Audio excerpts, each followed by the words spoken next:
Indian history Congress की platinum jubilee के मौके पर राज्यसभा टेलीविजन की इस खास पेशकश में आपका स्वागत है।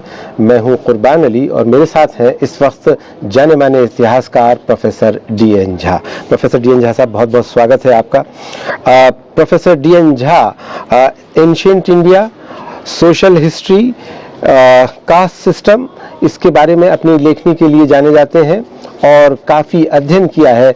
आप जाने माने इतिहासकार आर.एस. शर्मा के भी सहयोगी रहे हैं और उनकी याद में भी आपने 2 वॉल्यूम प्रकाशित किए हैं। डी.एन. झा साहब, मैं सबसे पहले आपसे जानना चाहूँगा कि हिस्ट्री कांग्रेस की ये 75वीं कांग्रेस हो रही है। इस मौके पर आमतौर पे ये उम्मीद की जाती है, देश भर के इतिहासकार इकट्ठा होते हैं, पेपर पढ़े जाते हैं और जो साल भर का काम होता है उसके बारे में भी चर्चा होती है। आपका एक लंबा जुड़ाव रहा है इंडियन हिस्ट्री कांग्रेस के साथ, किस तरह की यादें हैं आपकी?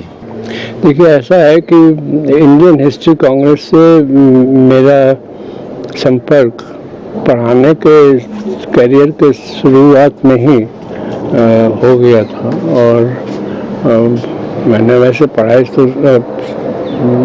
शुरू किया 63-64 में। 66 में 1966 में मैंने पहली बार हिस्ट्री कांग्रेस का सेशन अटेंड किया था मैसूर में। और उसके बाद से मेरा ख्याल हाल तक मैं हर साल ही जाता रहा हूँ जी। अब कुछ कारण बस नहीं जा पाता हूँ, लेकिन दिल्ली में है तो आना तो स्वाभाविक है, उतना मुश्किल है नहीं। मेरा बहुत पुराना संपर्क रहा है इंडियन हिस्ट्री कांग्रेस से जी। और मैंने देखा है कि बहुत बड़े बड़े हिस्टोरियन, इतिहासकार जैसे डी.सी. सरकार थे या प्रोफेसर निहाल रंजन रे थे, आर.एस. शर्मा थे, इन लोगों के साथ मुझे काम करने का मौका मिला है और मुझे लगता है कि वो नहीं मिलते तो मैं उस हद तक नहीं काम कर पाता जितना मैंने थोड़ा बहुत किया है। जो थोड़ा बहुत किया उनके एसोसिएशन की वजह से किया है। तो ये जो 75 साल का सफ़र है इंडियन हिस्ट्री कांग्रेस का, और चूँकि आप भी उसमें आधे से ज़्यादा वक्त के साक्षी रहे हैं, तो किस रूप में देखते हैं आप इस सफ़र को और इसकी क्या प्रासंगिकता है? इसकी प्रासंगिकता मेरा ख्याल रही है और अभी भी है और आगे भी रहेगी इस देश में, क्योंकि इतिहास को तोड़ मरोड़ देखने की आदत जो इस देश में 20वीं शताब्दी में चली है और अभी चल रही है और जोरों पर है, उसमें इतिहास की प्रासंगिकता बहुत ज़्यादा है। और इंडियन हिस्ट्री कांग्रेस का एक महत्व है उस पूरे संदर्भ में जी, वो ये कि इंडियन हिस्ट्री कांग्रेस की जब स्थापना हुई थी तब 2 बातें बहुत साफ थी जी। एक तो ये कि इंडियन हिस्ट्री कांग्रेस हमेशा सेकुलर रहेगा और दूसरा एंटी इंपीरियलिस्ट रहेगा। तो जब हमारा फ्रीडम स्ट्रगल चल रहा था उस वक्त जी इंडियन हिस्ट्री कांग्रेस की स्थापना हुई और जिन लोगों ने स्थापना की उन लोगों ने ये सर सैयद सफात खां, अहमद खां, ये ईश्वरी प्रसाद या बाद में नूरुल हसन, ये लोग जो उसके बारी बारी से आते रहे, उन लोगों ने इस बात पर काफ़ी जोर दिया कि इंडियन हिस्ट्री कांग्रेस जो संस्था है वो हमेशा ही सेकुलर रहेगी और इसको किसी भी धर्म से, किसी संप्रदाय से नहीं बांधा जाएगा। यानी एक मायने में जो राष्ट्रीय आंदोलन के मूल्य थे उसको इसने आगे बढ़ाने का काम किया है। अच्छा, आपका झा साहब काम चूँकि एंशिएंट इंडिया पर है और एंशिएंट इंडिया में जो जाति प्रथा है, कास्ट सिस्टम है, उसका आपने काफ़ी अध्ययन किया है, ख़ास करके जो दलित और शूद्र हैं। तो ये क्या कारण था कि ये एक लंबे अरसे तक ये जो एक बड़ा वर्ग है समाज का नेग्लेक्ट रहा? देखिए, ऐसा है कि जो ये सिर्फ इसी देश में हुआ हो सो बात तो है नहीं। ये और देशों में भी इस तरह की चीज़ देखते हैं हम लोग कि जो कमज़ोर वर्ग रहता है वो कमज़ोर ही रहता है और उसको लोग नेगलेक्ट करते हैं। तो हमारे यहाँ जो सामाजिक संरचना हुई जी, उसमें दलित और शूद्र दोनों ही समाज के सबसे नीचे तबके के माने गए और चूँकि यहाँ पर ब्राह्मणों का वर्चस्व रहा, उनकी हेजिमनी रही, तो स्वाभाविक था कि दलित और शूद्र दोनों ही हमेशा नीचे रहते और उनकी तरफ कोई ध्यान नहीं देता। वैसे कभी कभी ऐसा भी हुआ है कि जैसे भक्ति मूवमेंट है या मेरा ख्याल है किसी हद तक सूफी मूवमेंट ने भी किया है, लेकिन भक्ति के बारे में चूँकि मैं जानता हूँ कि भक्ति सेंट्स जो है जी, उन्होंने किसी हद तक जाति प्रथा से ऊपर उठने की कोशिश की थी। लेकिन हुआ ये कि जो भी जाति प्रथा से ऊपर उठने की कोशिश करते हैं, किया है जिन्होंने इस देश में, वो बाद में खुद ही जाति प्रथा के शिकार हो जाते हैं। अच्छा, ये देखिए, जैसे मैं आपको उदाहरण देता हूँ कि जो भी रिफॉर्म मूवमेंट आप लीजिए, चाहे बुद्धिज़्म हो, बौद्ध धर्म हो, चाहे आप ये सिखिज़्म है, ये सारे जो जितने भी आंदोलन हैं किसी न किसी स्तर पर ये एंटी कास्ट हैं। जी, बुद्धिज़्म तो एंटी ब्राह्मणिकल था ही, लेकिन उनमें भी आप देखिएगा कि उनके टेक्स्ट में अब गौतम बुद्धा की इच्छा होती है, उनकी ये मनसा है कि वो उच्च कुल में पैदा हों। तो उच्च कुल का कंसेप्ट जो है उसका मतलब है कि आप एक किस्म की हायरार्की क्रिएट कर रहे हैं सोसाइटी में। आप सिखिज़्म को देख लीजिए कि ये इन्होंने भी एंटी कास्ट मूवमेंट ही था गुरु नानक का, लेकिन आप सिखों में देखिए कि कास्ट मजहबी सिख कितने हैं। इस तरह के आपको उदाहरण कई मिल जाएंगे। और तो मुसलमानों में भी है, मुसलमानों में भी है, दलित है। तो इसलिए जबकि थियोरेटिकली इस्लाम जो है वो एगलिटेरियन सोसाइटी का हिस्सा है, ये प्रमोटर है, उसको चैंपियन करता है, लेकिन एक्चुअली क्या होता है इस देश के जो इंफॉर्मेशन जो हमें मिलता है उसके बेसिस पर ये कह सकते हैं कि इस्लाम में भी जाति प्रथा इस देश में है। तो इसलिए जाति प्रथा है और इसीलिए ये जो तथाकथित निम्न वर्ग के लोग हैं जी, वो हमेशा ही नीचे रहे और लोगों ने उनका ख्याल नहीं किया।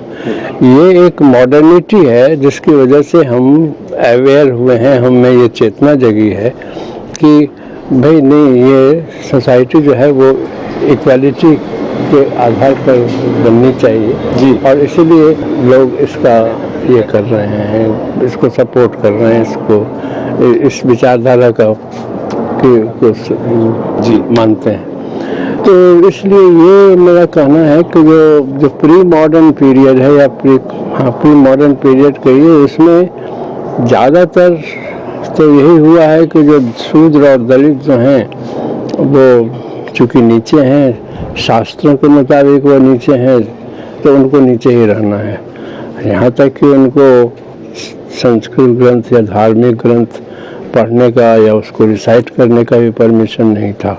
जैसा मैं आपका एक इंटरव्यू पढ़ रहा था तो उसमें आपने कहा कि इस सब्जेक्ट को सबसे पहले आर.एस. शर्मा ने छुआ, कास्ट को, और फिर आपने उस पर काम किया और अब बहुत लोग कर रहे हैं।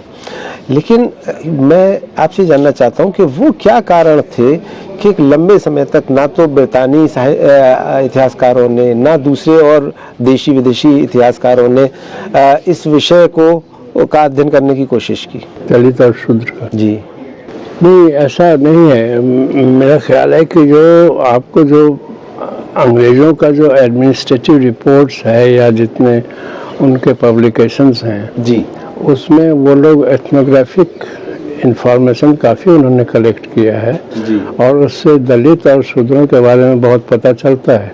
फर्क ये है कि उन्होंने जो काम किया वो जो उन्होंने देखा उसको उन्होंने लिखा। इतिहासकारों का काम यह है कि जो उन्होंने देखा नहीं है, जो पहले की बात थी उसको उन्होंने लिखा है। तो इस हिसाब से आप देखिए तो B.R. अम्बेडकर थे जिन्होंने पहले किया था, लेकिन B.R. अम्बेडकर तो पॉलिटिकल एक्टिविस्ट थे, और R.S. शर्मा या D.D. कोशाम्बी या विवेकानंद झा जिन्होंने काम किया है, सुबीरा जायसवाल जिन्होंने काम किया है, ये लोग एक्टिविस्ट तो हैं नहीं। ये तो इनका अपना सोचना है, उनकी समझ है जी कि दलित या शूद्र जो हैं उनका इतिहास लिखा जाए। सबसे पहले हिस्टोरियंस में जितने इतिहासकार हैं सबसे पहले R.S. शर्मा ने ही इसको शुरू किया था जी, शूद्राज इन एंशिएंट इंडिया लिख करके। तो इसलिए ये नहीं कहा जा सकता कि हिस्टोरियंस जो हैं उन्होंने नेगलेक्ट किया है, हिस्टोरियंस ने किया है, लेकिन बहुत लोग जो हैं, अब ऐसा है कि अब ज़्यादातर आप देख रहे हैं ना कि दलित स्टडीज़ जी, या बहुत सारे यूनिवर्सिटीज़ में आप देखेंगे कि centre for the study of inequality, ये क्यों है? ये सारी चेतना से तो इतने दिन की चेतना है, उसके बाद ये आई है। भले ही उसमें ज़्यादा दलित एक्टिव हों, ज़्यादा सक्रिय हों, भाग लेते हों, लेकिन ये आइडिया आया कहाँ से? ये तो इन्हीं लोगों के राइटिंग से आया ना कि जो भाई शूद्रों का इतिहास लिखा जाना चाहिए, दलितों का इतिहास लिखा जाना चाहिए, और जो उस वक्त का सामाजिक परिप्रेक्ष्य था उसमें ऐसा था, ये एक्सीडेंट कहिए या हिस्टोरिकल फैक्टर कहिए, जो इतिहासकार जिन्होंने शुरू में लिखा उनमें से ज़्यादा लोग ऐसे थे जो अपर कास्ट के थे।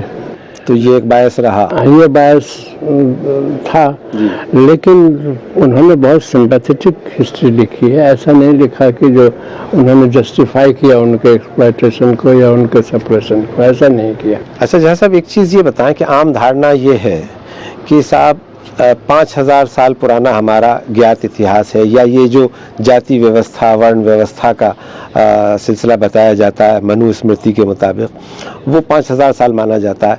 आपका इस मामले में क्या कहना है? जाति प्रथा जो है वो तो मेरा ख्याल है ऋग्वेद के कई लेयर्स हैं, क्रोनोलॉजिकल लेयर्स, कुछ है जो कि बाद के हैं, कुछ है जो शुरू के हैं। तो ऋग्वेद में जो बाद का पोर्शन है, जो हिस्सा है, उसमें जाति प्रथा का कुछ जिक्र है। तो अगर आप उसका तिथि निर्धारण करेंगे तो आपको लगेगा कि जो ये 1500 BC या 1200 BC से पीछे नहीं जा पाएगा। अच्छा, हाँ, जिसका मतलब हुआ कि 1200 या 1500 BC अगर उधर हुआ तो इधर आप 2000 और छोड़ लीजिए, तो 3500 साल से ऊपर नहीं जा पाता है, किसी भी हालत में नहीं जा पाता है। अच्छा, लेकिन आप कन्विंस है कि उससे पहले जाति प्रथा नहीं थी? देखिए, इनइक्वालिटी का फॉर्म कुछ भी हो सकता है। ऐसा तो नहीं है कि ट्राइबल सोसाइटी में इनइक्वालिटी नहीं है, हालांकि ट्राइबल सोसाइटी में एक ओवरराइडिंग कंसिडरेशन ये होता है कि इक्वालिटी मेंटेन होती है उसमें, लेकिन ट्राइबल सोसाइटी में भी जो ट्राइबल चीफ होता है जी, या ट्राइबल चीफ की फैमिली जो होती है वो, और दूसरे लोग जो हैं जो ऑर्डिनरी मेंबर्स ऑफ ट्राइब हैं, उनमें तो फर्क होता है ना।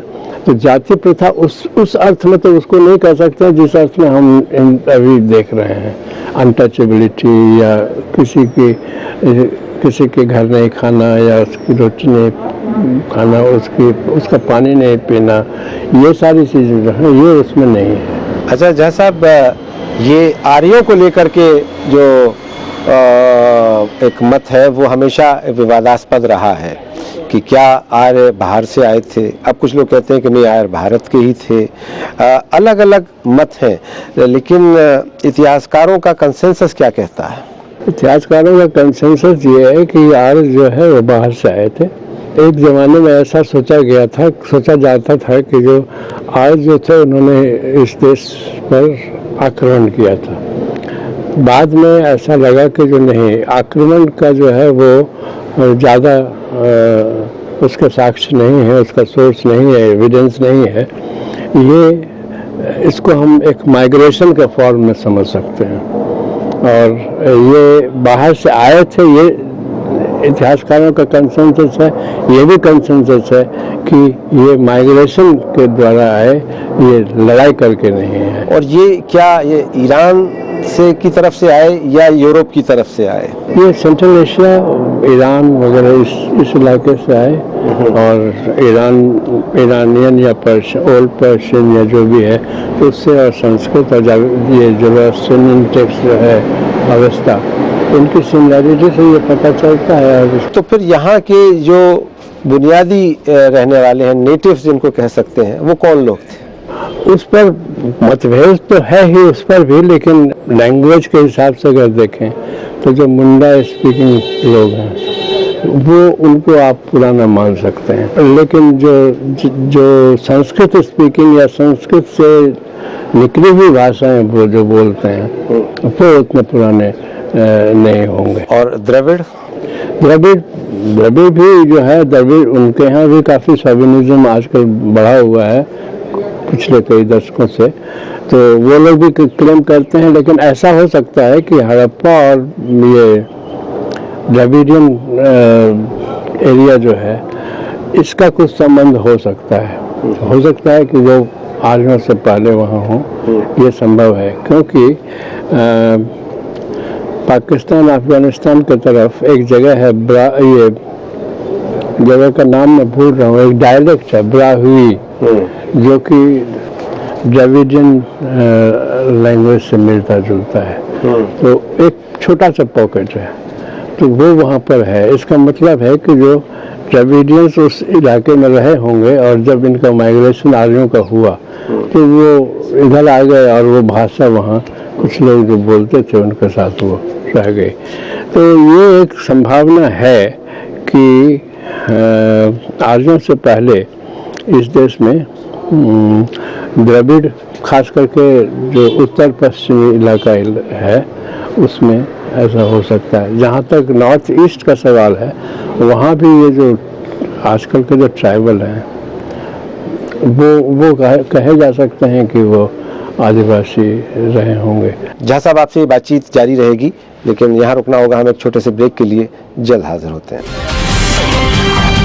ब्रेक के बाद एक बार फिर आपका स्वागत है और मेरे साथ हैं इस वक्त जाने माने इतिहासकार प्रोफेसर DN झा। झा साहब, आपने जो तमाम ये बातें बताई आर्यंस के बारे में और जो प्राचीन भारत के बारे में और उसकी जाति प्रथा के बारे में, तो अब इससे हम क्या निष्कर्ष निकालें? क्या ये जो सिलसिला चला आ रहा है उसको एक तरह से, हालांकि ये काम इतिहासकारों का तो नहीं है, लेकिन उसको सही रास्ते पर रखना और सोसाइटी को बेहतर आगे बढ़ाना, इसका क्या तरीका हो सकता है? इतिहासकार इसमें प्रत्यक्ष रूप से तो बहुत कुछ कर नहीं पाएगा कि समाज को कैसे बदले, लेकिन इतिहासकार ये तो कर ही सकते हैं कि जो सही तरीके से, सेकुलर तरीके से और रैशनल तरीके से और साइंटिफिक तरीके से अगर इतिहास लिखें तो मेरा ख्याल है इसका असर होता है। और आप देख लीजिए कि स्वतंत्रता के बाद से जो समझदारी इस देश में फैली है पास्ट के बारे में, अतीत के बारे में, वो मेरा ख्याल है बहुत ही अच्छी रही है। ये बात अलग है कि अब जो सरकार आई है उसमें जिस तरह की बातें हो रही हैं कि मुसलमान जो हैं फॉरेनर हैं, उनकी घर वापसी होनी चाहिए, क्रिश्चियन जो है वो उनकी घर वापसी होनी चाहिए, ये सारी बातें जो हो रही हैं, या वैदिक पीरियड में हवाई जहाज़ उड़ाए जाते थे या पुष्पक विमान था, मोटर गाड़ी चलती थी, ये सारी बातें जो हैं ये सुन के जरूर इतिहासकारों को दुख लगेगा, लेकिन सवाल ये है कि इसका तो यही उपाय है कि आप जो साइंटिफिक हिस्ट्री है उसको आगे बढ़ाएं और उसको कोशिश करें कि आम जनता तक पहुंचाएं। ये काम दूसरे लोग करेंगे, लेकिन आप लिखें तो सही। ये चीज़ तो कर सकते हैं ना कि आप लिखें, साइंटिफिक हिस्ट्री लिखें इस देश की। और साइंटिफिक हिस्ट्री क्या होगी, कैसे होगी? क्योंकि हिस्ट्री को ही लेकर के विवाद हो रहा है और कहा यह जाता है कि साहब जो बड़ी तादाद है इस देश में वो मार्क्सवादी इतिहासकारों की है। ऐसी बात नहीं है। देखिए, मार्क्सवादी इतिहासकार इस देश में कितने हैं, गिने चुने हैं। एक RS शर्मा है, एक DG कुसाम्बी है, बाकी कोई बड़ा इतिहासकार मुझे तो ऐसा नहीं लगता है कोई मार्क्सवादी है या कुछ इस तरह का है। असल में है क्या कि स्वाधीनता के बाद एक बहुत जो प्रभावी विचारधारा रही इस देश में वो रही मार्क्सवाद की विचारधारा। और वो जनरेशन जो था, जैसे मेरा जनरेशन था, तो मार्क्सवाद का इन्फ्लुएंस ज़्यादा से ज़्यादा लोगों पर पड़ा। इन्फ्लुएंस पड़ना और मार्क्सवादी होना दोनों में बहुत फ़र्क है ना। मैं तो समझता हूँ कि आज भी बहुत लोग हैं जो मार्क्सवाद के इन्फ्लुएंस में हैं, नहीं तो आप सोशलिस्ट आइडियल्स कैसे आगे बढ़ाते हैं? आप कैसे कहते हैं कि समाज में एकता लानी चाहिए? ये बात तो पहले नहीं थी। ये तो हमारे जो पूर्वज थे वो ये तो नहीं कहते थे कि समाज में एकता लानी चाहिए। ये तो आज की जनरेशन में ये बात हो रही है ना। तो ये बात कहाँ से आ गई? ये बात तो मार्क्सवाद की वजह से है, सोशलिज्म की वजह से है। तो ये इन्फ्लुएंस है, लेकिन इसका मतलब ये थोड़ी है कि सभी जो कहते हैं कि बराबरी होना चाहिए समाज में वो मार्क्सवादी हैं। सो तो नहीं है, ऐसा नहीं है। जी झा साहब, ये बताएं कि ये जो एक और बात कही जाती है कि जो हमारे देश में इतिहास पढ़ाया जाता है, ये दरअसल वो इतिहास है जो विदेशी इतिहासकारों ने या ख़ास करके अंग्रेज़ी इतिहासकारों ने मूल रचनाओं से लेकर के लिखा है। इससे कितना सहमत हैं आप? देखिए, ऐसा नहीं है। इस देश में जो इतिहास लेखन की परंपरा चली वो अंग्रेज़ों के साथ चली। जी, अंग्रेज़ों ने पहले इतिहास लिखा इस देश का, और वो था जेम्स मिल जो सबसे पहले जिसने लिखा, जिसने इतिहास, हिंदुस्तानी इतिहास को जिसने हिंदू, मुस्लिम और ब्रिटिश पीरियड में बांटा। जी, उससे शुरुआत होती है हिंदुस्तान में इतिहास, फॉर्मल हिस्ट्री लिखने की। जी, अब उसका असर हम पर कितना है? हम तो हिंदू मुस्लिम कैटेगरी को ही हटाना चाहते हैं। हम तो उसी के खिलाफ लड़ते आ रहे हैं। उसको तो ये लोग मानते हैं ना। नहीं, लेकिन बुनियादी जो रिसर्च है वो तो फिर मिल की ही हुई ना।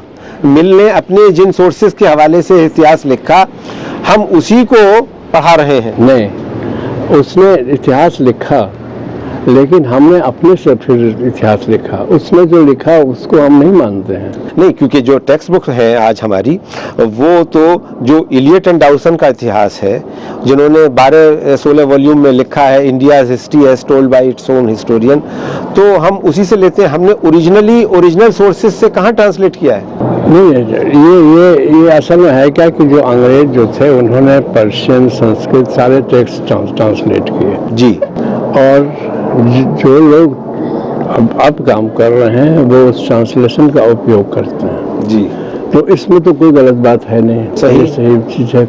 आपने अगर ट्रांसलेट किया पर्शियन से हिंदुस्तानी में, या किसी और ने पर्शियन से कर दिया इंग्लिश में, अगर हम उसको यूज़ करते हैं हिस्ट्री राइटिंग के लिए, तो इसमें कोई गलत चीज़ तो है नहीं। लेकिन अभी आप ही ने अपने एक इंटरव्यू में कहा है कि इलियट एंड डाउसन ने बहुत ही बायस तरीके से, और ख़ास करके हिंदू और मुसलमानों के बीच एक टकराव पैदा करने के मकसद से वो इतिहास लिखा।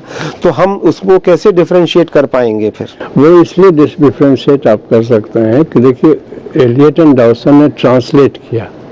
अब उस ट्रांसलेशन का हम इस्तेमाल कितना क्रिटिकल तरीके से कर सकते हैं, जी, उस पर ये डिपेंड करेगा कि हमारा इतिहास उसी तरह का है या दूसरे तरह का है। नहीं, लेकिन मेरा सवाल ये है कि हमने खुद क्यों नहीं कोशिश की ओरिजिनल स्क्रिप्ट से ट्रांसलेट करने की? तो हिंदुस्तान में तो ट्रांसलेशन हुआ है। ट्रांसलेशन कोई भी करे, उसका इस्तेमाल तो कोई भी कर सकता है। देखिए, ह्यूमन नॉलेज जो ग्रो करता है उसमें आपको ये तो मानना पड़ेगा ना कि एक there is a common pool of knowledge. जो एक्यूमुलेटेड नॉलेज है उसका अगर हम फ़ायदा उठाते हैं तो उसमें हर्ज क्या है? क्या ये फ़ायदा नहीं उठाते? ये तो कहते हैं कि हिंदू और मुसलमान दो अलग अलग जाति हैं। ये किसने कहा था? तो अंग्रेज़ों ने कहा था, किसी पुराने पंडित ने तो नहीं कहा है। ये बात तो अंग्रेज़ों ने कहा है कि हिंदू और मुसलमान जो हैं ये देश में दो कम्युनिटीज़ हैं जो एक दूसरे के खिलाफ हैं। और उसी से लेकर के जो आर.सी. मजूमदार के तरह के हिस्टोरियन हैं जिन्होंने इस बात को आगे बढ़ाया। लेकिन हम लोग तो ऐसा नहीं कहते हैं, इसलिए हमारा इतिहास जो है वो उससे बिल्कुल अलग है। हमारा इतिहास सिर्फ आप ये कह सकते हैं कि कुछ जो साक्ष्य जो हैं उनका ट्रांसलेशन जो अवेलेबल है इंग्लिश में, सिर्फ एलियट एंड डाउसन तो नहीं है ना, आखिर बहुत सारे टेक्स्ट हैं, संस्कृत के बहुत सारे टेक्स्ट हैं। तो आप संतुष्ट हैं कि अब जो भारतीय इतिहास लेखन खास करके आज़ादी के बाद हुआ है वो काफ़ी हद तक सही है? मेरा ख्याल है साइंटिफिक तो है, एग्रीमेंट नहीं होता है। देखिए सबसे बड़ी बात यह है कि जो जितने लोग इतिहास लेखन में हैं जी, वो हर चीज पर एक दूसरे से एग्री करें ये जरूरी नहीं है, लेकिन कंसेंसस तो होना चाहिए है? एक कंसेंसस होगा इस पर, इस तरह की बातों पर कि जो अशोक इस साल राजा हुआ, अकबर इस साल राजा हुआ, औरंगजेब इस साल मरा, या इस तरह की चीजें जो है इवेंट्स पर, उनके डेट पर, उनके क्रोनोलॉजी पर कंसेंसस हो सकता है। लेकिन इस पर क्या कंसेंसस आप खोज रहे हैं कि दलित को, अब ये लोग क्या कहते हैं, दलित को ये लोग एक्सेप्ट करेंगे जैसे हम लोग जिस तरह से ट्रीट करते हैं दलित हिस्ट्री को, उस तरह ये लोग थोड़ी ट्रीट करते हैं। या जेंडर हिस्ट्री को देखिए, जैसे हम लोग ट्रीट करते हैं जेंडर हिस्ट्री को, वैसे ये लोग थोड़ी करते हैं। तो इसलिए ये कहना कि हम लोग अंग्रेजों की लिखी हुई हिस्ट्री को दोहरा रहे हैं, ये बात नहीं है। अच्छा, दूसरी चीज़, अंग्रेज ने जो हिस्ट्री लिखी है और उस वक्त में तो जो मिडिवल पीरियड में सोर्सेस थे, यानी चाहे ज़ियाउद्दीन बर्नी हो, तारीख़ फ़िरोज़ शाही हो, मुबारक शाही हो, इब्न बतूता हो, अमीर खुसरो हो, तो उसके तो टेक्स्ट मिलते हैं। लेकिन जो प्राचीन भारत का इतिहास है जिस पर आपका काम है, आर शर्मा साहब का काम है, उसकी सोर्सेस क्या हैं? उसके सोर्सेस हैं जैसे वैदिक टेक्स्ट हैं, बुद्धिस्ट टेक्स्ट हैं, जैन टेक्स्ट हैं, फिर आपको ये सेकुलर लिटरेचर जैसे कालिदास के वर्क्स हैं, इस तरह के जो वर्क्स हैं वो, या एस्थेटिक्स पर काम है, फिलॉसफी पर काम है, ये सारे सोर्सेज हैं हमारे पास। और आपका जो काम है ख़ास करके कास्ट सिस्टम पर, तो वो आपने कैसे उसको इस्टेब्लिश किया है? असल में कोई भी हिस्टोरियन जो कास्ट पर या किसी चीज़ पर एंशिएंट इंडिया के काम करता है जी, तो ऐसा नहीं कर सकता कि सिर्फ एक टेक्स्ट के बेसिस पर लिखे, है ना। वो उसको कई टेक्स्ट देखना पड़ता है और उसको बहुत हद तक आर्कियोलॉजी या एथनोग्राफी, एंथ्रोपोलॉजी या ये सारी डाटा लेकर के उसको देखना पड़ता है कि ये टेक्स्ट में जो लिखा है वो सही लिखा है कि नहीं लिखा है ना। ये चीज़ जो है क्रिटिकल फैकल्टीज के साथ जो आप उसको एग्जामिन करते हैं क्रिटिकली सोर्स को, ये चीज़ जो है इससे इतिहास जो है वो सही बनता है। हाँ, ये फिर भी आप नहीं कह सकते कि वो 100% सही है या 100% इतिहास वैसे ही है जैसे हमने लिख दिया।